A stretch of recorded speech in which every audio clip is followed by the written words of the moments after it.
अस्सलाम वालेकुम, कैसे हैं आप सब? रमज़ान आने वाला है और रमज़ान से पहले कुछ चीज़ों को फ्रीज़ करके रख लें, क्योंकि रमज़ान में ज़्यादातर इबादत पे कोशिश की जाए कि ज़्यादा से ज़्यादा हम इबादत कर सकें। और सहर और इफ्तार बनाना भी बहुत ज़रूरी है घर वालों के लिए। तो आप कुछ चीज़ें पहले से प्रिपेयर करके रख लें, उसकी वजह से आपका जो सहरी है और जो इफ्तार है वो बहुत जल्दी तैयार हो जाएगा, जिसकी वजह से आप इबादत को ज़्यादा टाइम दे सकते हैं। तो ये वीडियो बहुत इंपॉर्टेंट है आप लोगों के लिए, पूरी ज़रूर देखिएगा, बहुत हेल्पफुल है। तो आइए स्टार्ट कर लेते हैं वीडियो को। यहाँ पे देखिए मेरे पास है चने, इनको नमक डाल के मैंने बॉईल कर लिया था और अच्छी तरह से इसका जो पानी है इसको मैंने ड्राई कर लिया है। किसी भी ज़िप लॉक बैग में आप इसको फ्रीज़ करके रख सकते हैं। आपको पता है कि इफ्तारी में डिफरेंट टाइप की चाट्स को पसंद किया जाता है और जो चने हैं तकरीबन हर चाट में डाले जाते हैं। तो इसको इस तरह फ्रीज़ करके रख लें, बहुत अच्छे फ्रीज़ हो जाते हैं और पूरा महीना ये ख़राब नहीं होते हैं। वीडियो के आखिरी में मैं आपसे रेसिपीज़ भी सारी शेयर करूँगी, जो चीज़ें मैं फ्रीज़ करके आपको बता रही हूँ ना अभी, तो वीडियो के आखिर में इनसे मैं आपको रेसिपी भी बनाकर दिखाऊंगी। तो चनों को आपने रमज़ान से पहले इस तरह बॉईल करके फ्रीज़ करके ज़रूर रख लेना है। दूसरा आपने क्या करना है कि पकोड़ों का जो मिक्सचर होता है उसको आपने बना के प्रिपेयर करके पहले से रख लेना है। और जब भी आपका पकोड़ा बनाने को दिल करेगा इफ्तार में, तो आप झटपट से पकोड़े तैयार कर सकते हैं। तो उसकी जो बेस है उसको हम तैयार करके रख लेंगे। जैसे कि मैंने इसमें डाल दिया है बेसन और कुछ मसाले ऐड कर देंगे। इसमें नमक है, लाल मिर्च है, हल्दी है, कुटा हुआ ज़ीरा है, कुटा हुआ धनिया है और बेकिंग सोडे का हम इस्तेमाल करेंगे। अच्छी तरह से सब चीज़ों को मिक्स करके किसी भी एयर टाइट बॉक्स में आप इसको रख सकते हैं। फ्रिज में रखना चाहें तो फ्रिज में भी रख सकते हैं और अगर आप इसे किचन की कैबिनेट में भी रख दें तब भी ये ख़राब नहीं होता है। किस तरह आप इससे पकोड़े प्रिपेयर कर सकते हैं, वीडियो के आखिरी में मैं रेसिपी शेयर करूंगी।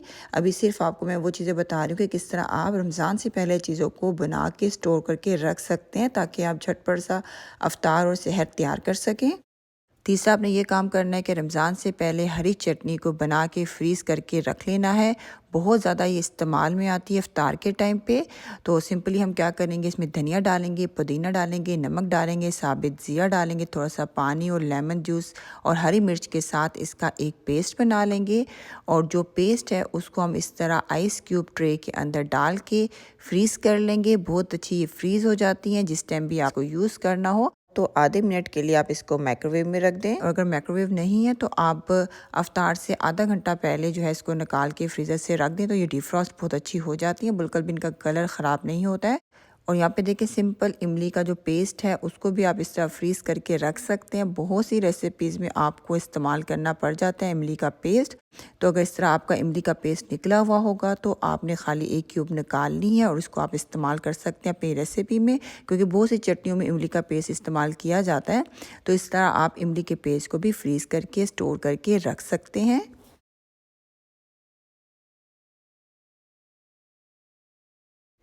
चौथा आपने ये काम करना है कि इमली की जो खट्टी मीठी चटनी होती है इसको बनाकर आपने फ्रीज़ कर लेना है। बहुत अच्छी ये फ्रीज़ हो जाती है। इफ्तार में आपको पता है बहुत ज़्यादा हम फ्राई आइटम खा रहे होते हैं, तो इस टाइप की चटनियों का इस्तेमाल करना बहुत अच्छा होता है, क्योंकि हाजमे के लिए बहुत अच्छी होती है। तो इमली की खट्टी मीठी चटनी आप कैसे बना सकते हैं डिटेल में वैसे मेरी चैनल पर वीडियो भी मौजूद है, आप वहाँ से भी देख सकते हैं। और यहाँ पर वीडियो में भी पूरी रेसिपी लिखी हुई आ रही है। कोई बात समझ ना आए तो कमेंट्स में बिल्कुल मुझसे पूछ सकते हैं, मैं ज़रूर रिप्लाई आपका करूँगी। किसी भी एयरटाइट बॉक्स में डाल के आपने इसको फ्रीज़ कर लेना है। अगर आप इसके क्यूब्स बनाना चाहते हैं, जैसे हमने हरी चटनी की और इमली के पेस्ट की बनाई थी, तो आप इसके क्यूब्स नहीं बना सकते हैं। आपको इसी तरह बॉक्स के अंदर इसको फ्रीज़ करके रखना है। और जब ये फ्रीज़ हो जाए और आपने इसको इस्तेमाल करना हो तो आप इसमें से अपनी मर्ज़ी की अमाउंट निकाल के इस्तेमाल कर सकते हैं। बिल्कुल भी ये जमेगी नहीं बर्फ़ की तरह, ठीक है, इसी तरह रहेगी जिस तरह आपको नज़र आ रहा है। और इस्तेमाल करने के बाद आप इसको दोबारा से बंद करके फ्रीज़र में रख दें। बिल्कुल भी ये 2-3 मंथ तक ख़राब नहीं होती है। तो आपने इसको भी बना के फ्रीज़ करके रमज़ान से पहले ज़रूर रख लेना है। दही बड़े किसको नहीं पसंद, और रमज़ान में तो दही बड़ों का इस्तेमाल बहुत ज़्यादा किया जाता है। तो जो बड़े हैं अगर वो बने हुए पड़े हुए हों तो दही बड़े बनाना कोई भी मुश्किल काम नहीं है। तो आपने क्या करना है कि जो बड़े हैं इनको बना के फ्रीज़ करके रख लेना है।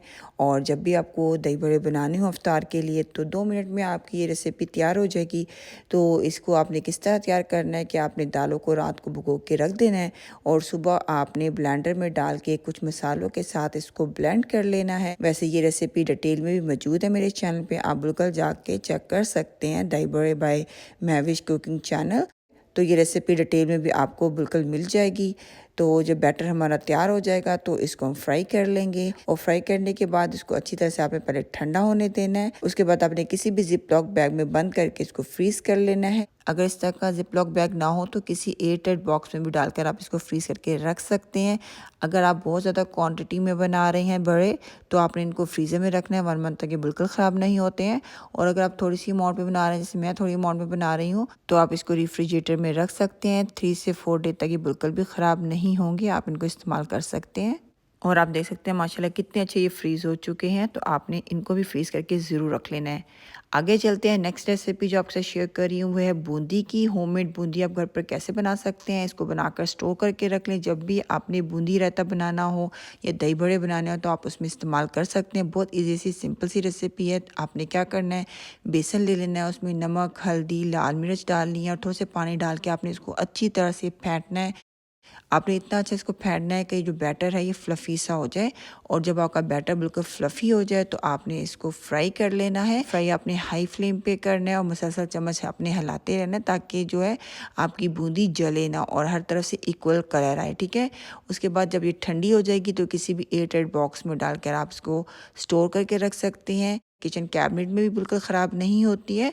और अगर आपकी तरफ बहुत ज़्यादा नमी है तो आप इसको रेफ्रिजरेटर में रख दें, तो 1 मंथ तक ये बिल्कुल ख़राब नहीं होंगे। आपने जब भी बूंदी रहता है, कुछ भी बनाना है, तो आप इसको इस्तेमाल कर सकते हैं। तो रमज़ान शुरू होने से पहले बूंदी को इस तरह आपने स्टोर करके ज़रूर रख लेना है।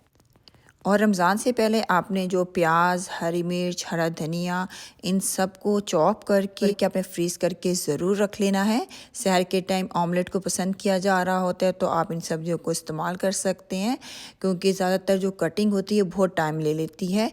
तो इस तरह आप सब्जियों को काट के फ्रीज़ करके रख लें। जब भी आपने ऑमलेट बनाना है या रायता बनाना है या कोई चाट बनानी है, तो आप इन सब्जियों को इस्तेमाल कर सकते हैं। मैंने जो टमाटर है वो भी चॉप करके इसमें शामिल कर दिए, जिसके अंदर सीड होती है वो मैंने निकाल दिया है। इन सबको मैंने मिक्स कर लिया। जिप लॉक बैग में डाल के आप इसको फ्रीज़ कर लें। बहुत अच्छी ये सब्जियाँ फ्रीज़ हो जाती हैं, पूरा मंथ ये ख़राब नहीं होंगी। आपने जब भी इन सब्जियों को इस्तेमाल करना है, अपने फ्रीज़र से निकालना है और डायरेक्ट आप इस्तेमाल कर सकते हैं किसी भी रेसिपी में। तो ये काम भी आपने रमज़ान शुरू होने से पहले ज़रूर कर लेना है। जब सब्जियां फ्रीज़ हो जाएंगी तो आपको लगेगा कि सारी जो सब्जियां आपस में चिपक गई हैं, तो बिल्कुल भी आपने नहीं घबराना है। आपने थोड़ा सा इनको इस तरह टैप करना है और ये आपकी जो सब्जियां हैं ये अलग अलग हो जाएंगी, बिल्कुल भी चिपकी हुई नहीं रहेंगी। आप देख सकते हैं जो हमारे प्याज, टमाटर, हरी मिर्च, हरा धनिया है, ये बिल्कुल अलग अलग हो गए हैं। तो आपने इनको इस तरह फ्रीज़ करके ज़रूर रख लेना है रमज़ान शुरू होने से पहले। और अब जो रेसिपी मैं आप लोग के साथ शेयर करने जा रही हूँ, ये बहुत हेल्पफुल रेसिपी है। खाली रमज़ान में नहीं बल्कि नॉर्मल लाइफ में भी आपके लिए बहुत हेल्पफुल साबित होगी। हम क्या करेंगे कि हर सालन की जो ग्रेवी की बेस होती है ना, उसको तैयार करके उसकी क्यूब बना के फ्रीज़ करके रख लेंगे। और जब भी हमें कोई भी चीज़ बनानी होगी तो हम इस क्यूब को यूज़ कर सकते हैं। तो आपने इसके लिए क्या करना है, प्याज ले लेना है, टमाटर ले लेना है। प्याज की अमाउंट जो है टमाटर से आधी होनी चाहिए। हरी मिर्च ले लेंगे, साबित लहसुन और अदरक ले लेंगे। थोड़ा सा पानी डाल के इसको प्रेशर दे देंगे और 10 मिनट का जब प्रेशर आ जाएगा तो फिर इसको ब्लेंडर में डाल के ब्लेंड कर लेंगे। और जो ये पेस्ट है इसको अगर आप चाहें तो छान भी सकते हैं, वरना ज़रूरत बिल्कुल भी नहीं है, क्योंकि जो टमाटर के छिलके थे वो हमने उतार लिए थे और जो सीड है वो ब्लेंडर में अच्छी तरह से ब्लेंड हो चुके होंगे। तो आपने इसको किसी भी क्यूब ट्रे में डाल के फ्रीज़ कर लेना है।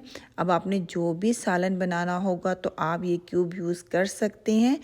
जैसे कि आपको अगर चिकन बनाना है तो आप चिकन के साथ ये क्यूब डाल दें, थोड़े से चिकन को इस मसाले के साथ भून लें, अपने पसंद के मसाले इसमें ऐड कर दें, तो झटपट से आपकी चिकन, सब्ज़ी, दाल तैयार हो सकती है।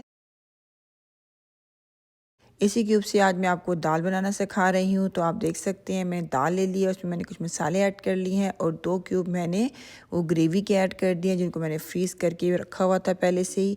और 10 मिनट का प्रेशर दे देंगे और 10 मिनट बाद आप देख सकते हैं कि झटपट सी हमारी जो दाल है तैयार हो चुकी है। कुछ घरों में रमज़ान में इफ्तार के टाइम पे फ्राई आइटम नहीं बनते हैं, बल्कि चावल रोटी या दाल रोटी को पसंद किया जाता है। उनके लिए ये रेसिपी बहुत ही ज़्यादा हेल्पफुल है। आप इस क्यूब को बना के रख लें। आप हर किस्म के सालन में इस क्यूब को यूज़ कर सकते हैं, तो ज़रूर ट्राई करिएगा। नेक्स्ट रेसिपी की तरफ चलते हैं। सहरी में पराठे खाए जाते हैं, पराठों को भी फ्रीज़ करके स्टोर करके आप रख लें तो बहुत आपकी हेल्प हो जाएगी और बहुत जल्दी से आपके पराठे जो हैं सुबह के टाइम पे तैयार हो जाएंगे।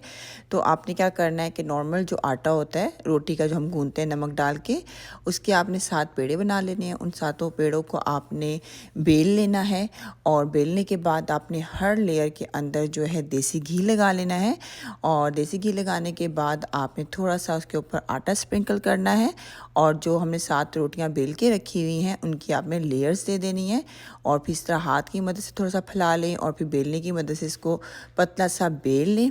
अच्छा, मैं इस तरीके से पेड़े बना रही हूँ क्योंकि इस तरह जो है पेड़े बनाना ज़रा आसान भी होता है और एक टाइम में काफ़ी सारे जो है पेड़े बन जाते हैं। लेकिन लाजमी नहीं है कि आप इसी तरह ही पेड़े बनाकर फ्रीज़ करके रखें। आपके घर वाले जिस तरह का बल वाला पराठा खाना पसंद करते हैं आप उस तरह का बल वाला पराठा बना के फ्रीज़ करके रख सकते हैं। पर्सनली जब मैं काफ़ी सारे पेड़ों को फ्रीज़ करके रखती हूँ तो मैं इसी मेथड से रखती हूँ क्योंकि इस तरह बहुत जल्दी बन जाते हैं एक ही टाइम में काफ़ी सारे पेड़े। आप देख सकते हैं 7 पेड़े मैंने लिए थे जिससे हमारे 9 पराठों के पेड़े तैयार हो चुके हैं। तो आपने इसे किसी भी एयरटाइट बॉक्स में डाल के फ्रीज़ कर लेना है, बहुत अच्छे ये फ्रीज़ हो जाते हैं। आप देख सकते हैं माशाल्लाह कितने अच्छे हमारे पेड़े फ्रीज़ हुए हैं, बिल्कुल भी ये आपस में चिपके नहीं हैं, अलग अलग हैं। तो आप इनको फ्रीज़ होने के बाद किसी भी शॉपर में भी पैक करके रख सकते हैं ताकि आपके फ्रीज़र में जगह बन सके, क्योंकि जब आप डब्बे बहुत ज़्यादा रखेंगे फ्रीज़र में तो स्पेस ज़्यादा कंज्यूम होगी। अब आप सोच रहे होंगे कि फ्रोज़न पेड़े से हम पराठे कैसे बनाएंगे। तो आपने क्या करना है कि रात के टाइम जितने भी आपने पराठे सुबह बनाने हैं उतने आपने पेड़े निकाल के नीचे रेफ्रिजरेटर में रख देने हैं और सुबह जब सहरी का टाइम होगा तो आप देखिएगा कि ये जो पेड़े हैं बिल्कुल सॉफ्ट हो चुके होंगे जैसे कि अभी आपको स्क्रीन पर नज़र आ रहा है। और इसको आपने बेल लेना है और पराठे बना लेने हैं। बहुत ही मज़े के क्रिस्पी से खस्ता से ये पराठे तैयार होते हैं। अगर आप चाहें तो बेल कर भी इन पराठों को फ्रीज़ करके रख सकते हैं जैसे नॉर्मली हर कोई रखता है, लेकिन पर्सनली मुझे वो तरीका पसंद नहीं है क्योंकि मुझे लगता है कि उस तरह पराठों को पकाने में थोड़ा सा टाइम लगता है, क्योंकि जब आप फ्रोज़न पराठा तवे के ऊपर डालते हैं तो आपको आंच बहुत लो रखनी होती है क्योंकि उस पराठे को पहले डिफ्रॉस्ट होना होता है तवे के ऊपर, उसके बाद आप उसको पकाना शुरू करते हैं। तो आपको आंच बहुत लो रखनी होती है और सहरी के टाइम पे इतना टाइम नहीं होता है कि आप बहुत लो फ्लेम पर पराठे को तैयार करें। तो उससे बेहतर ये होता है कि आप पेड़ों को फ्रीज़ करके रख दें और रात को आप उनको रेफ्रिजरेटर में रख दें, सुबह तक वो डिफ्रॉस्ट हो जाते हैं और आपने जल्दी जल्दी इनको बेलते जाना है और आपने पराठों को हाई फ्लेम पे पकाते जाना है क्योंकि लो फ्लेम पे रखने की ज़रूरत ही नहीं है क्योंकि हमारे पराठे बिल्कुल डिफ्रॉस्ट होंगे और नॉर्मल टेम्परेचर पे होंगे। और यहाँ पे देखें पराठे के साथ ऑमलेट को पसंद किया जाता है सहरी में। तो इस तरह सब्जियाँ आपकी कटी हुई हों तो आपको मुश्किल बिल्कुल भी नहीं होगी ऑमलेट बनाने में। डायरेक्ट आपने फ्रीज़र से सब्जियों को निकालना है, अंडे में शामिल कर देना है और इसको फ्राई कर लेना है। तो इस तरह आप और भी बहुत सी सब्जियों को फ्रीज़ करके रख सकते हैं जैसे कि शिमला मिर्च हो गया, ग्रीन ओनियन हो गया और इस तरह टमाटर का पेस्ट बनाकर भी आप रख सकते हैं। आइडियाज़ तो बहुत ज़्यादा हैं लेकिन वीडियो बहुत लंबी हो जाएगी, तो इसलिए मैंने जो मेन चीज़ें हैं जिनको आपको फ्रीज़ करके ज़रूर रमज़ान से पहले रख लेना चाहिए, तो उन चीज़ों को मैंने इस रेसिपी में कवर करने की कोशिश की है। अफ्तार में दही बड़े बनाने को दिल करे तो 10 मिनट से ज़्यादा बिल्कुल भी दही बड़े बनाने में नहीं लगेंगे क्योंकि हमने पहले से ही बूंदी बनाकर भी रखी हुई है और बड़े बनाकर भी फ्रीज़ करके रखे हुए होंगे। तो आपने क्या करना है, सिर्फ नीम गर्म पानी में इनको भिगो के 10 मिनट के लिए रख देना है। 10 मिनट बाद आप देखेंगे कि ये बहुत अच्छे से सॉफ्ट और फ्लफ़ी हो चुके होंगे। इनके अंदर जो एक्स्ट्रा पानी है उसको आपने अच्छी तरह से निचोड़ लेना है। अगर आप पानी इसका अच्छी तरह से नहीं निकालेंगे तो जब आप इनको दही में शामिल करेंगे तो आपकी दही पतली हो जाएगी थोड़ी देर बाद। तो आपने इसका पानी को अच्छी तरह से निकालना है। और यहाँ पर देखिए मेरे पास दही है, इसमें मैंने चाट मसाला थोड़ा सा शामिल कर दिया था और हम इसमें अपनी बूंदी डाल देंगे, भरे डाल देंगे, ऊपर से हम डालेंगे अपनी खट्टी मीठी इमली की चटनी और हरी चटनी। इन दोनों की रेसिपी भी शुरू में मैं आपको बता चुकी हूँ कैसे आप इसको फ्रीज़ कर सकते हैं और कैसे आप इसको इस्तेमाल कर सकते हैं। तो देखिए जी मज़ेदार से हमारे दही बड़े भी तैयार हो गए 10 मिनट में। अफ्तार टाइम पे अगर पकोड़े ना हो तो अफ्तार कंप्लीट ही नहीं होता है। तो पकोड़ों का मिक्सचर मैं आपको बनाना सिखा चुकी हूँ, वो डाल देंगे। कुछ आलू हैं ये शामिल कर देंगे। आलू भी बहुत अच्छे फ्रीज़ हो जाते हैं, आप फ्रीज़ करके इनको भी रख सकते हैं। और ये फ्रोज़न सब्ज़ियाँ हैं जो शुरू में मैंने आपको दिखाई थी कि आप कैसे प्याज, टमाटर, हरी मिर्च, हरे धनिया को फ्रीज़ करके रख सकते हैं, जिसको हमने ऑमलेट में भी यूज़ किया और आगे जाके हम चना चाट में भी इसको यूज़ करेंगे। अब थोड़ा-थोड़ा पानी डाल के एक बैटर सा बना लेंगे। ज़्यादा पानी आपने एकदम से नहीं डालना है क्योंकि जो हमने सब्जियां डाली हैं वो फ्रोज़न है तो वो अपना पानी भी अच्छा खासा छोड़ेंगी। तो ज़्यादा पानी आपने एकदम से ऐड बिल्कुल भी नहीं करना है, ठीक है? ये बहुत इंपॉर्टेंट है क्योंकि हम फ्रोज़न सब्जियां इस्तेमाल कर रहे हैं ना, फ्रेश यूज़ नहीं कर रहे। तो अब हाई फ्लेम पे जो है पकौड़ों को पका लेंगे। बहुत ही मज़े के क्रिस्पी से खस्ता से पकोड़े तैयार होते हैं और झटपट सी रेसिपी है, क्योंकि हमने जो पकोड़ों का मिक्सचर है वो भी बना के रखा हुआ होगा और सब्जियां भी हमारी कटी हुई होंगी, तो बिल्कुल भी टाइम नहीं लगेगा आपको अफ्तार टाइम पे पकोड़े बनाने के लिए। चले आएँ जी, अब आपके साथ क्विक सी चना चाट की रेसिपी शेयर कर लेते हैं। चनों को फ्रीज़ करना मैंने आपको सिखा चुकी हूँ कि कैसे आप चनों को फ्रीज़ करके रख सकते हैं। तो आपने क्या करना है, नीम गर्म पानी में थोड़ी देर के लिए इन फ्रोज़न चनों को भिगो के रख देना है और 5 मिनट बाद आप देखेंगे कि चने आपके बिल्कुल डिफ्रॉस्ट हो चुके होंगे, बिल्कुल सॉफ्ट होंगे, देखने में ऐसे लगेंगे जैसे अभी-अभी आप इनको बॉयल किया है। अब इसको ड्रेन कर देंगे, अच्छी तरह से इसके पानी को निकाल देंगे। दूसरी तरफ देखें कि ये मेरे पास फ्रोज़न इमली की खट्टी मीठी चटनी है, इसका इस्तेमाल करेंगे और 1 टेबलस्पून दही डाल देंगे और ये फ्रीज़ की हुई हमारे पास जो सब्जियां थी, प्याज, टमाटर, हरी मिर्च, हरा धनिया, थोड़ा सा इसका इस्तेमाल करेंगे। फ्लेवर के लिए या मसाले के लिए आप कुछ भी डाल सकते हैं, लेकिन मैं खाली चाट मसाले का इस्तेमाल करूँगी, क्योंकि हम इसमें इमली डाल रहे हैं, वो अच्छी खासी खट्टी मीठी होती है और हमने जो सब्जियां डाली हैं उसमें भी हरी मिर्च काफ़ी ज़्यादा है, तो खाली चाट मसाले का इस्तेमाल करूँगी। आप चाहें तो और भी मसाले ऐड कर सकते हैं और दही भी ऑप्शनल है। दही बहुत मज़े की लगती है चना चाट में। अगर आपको नहीं पसंद तो खाली आप इमली की चटनी के साथ और हरी चटनी के साथ भी बना सकते हैं चना चाट। तो आप देख सकते हैं मज़ेदार सी चना चाट हमारी तैयार हो चुकी है। डिफरेंट टाइप के रोल्स, समोसों को भी बनाकर आप फ्रीज़ करके रख सकते हैं, ये भी बहुत अच्छे फ्रीज़ हो जाते हैं। इन सब की रेसिपी आपको मेरे चैनल से मिल जाएगी। मैंने spring roll, beef roll, fish roll, potato rolls, vegetable rolls, इन सब की रेसिपीज़ अपने चैनल पे अलग-अलग करके डाली हुई है। आप ज़रूर जाके इनको भी चेक करें, बहुत अच्छे ये फ्रीज़ हो जाते हैं।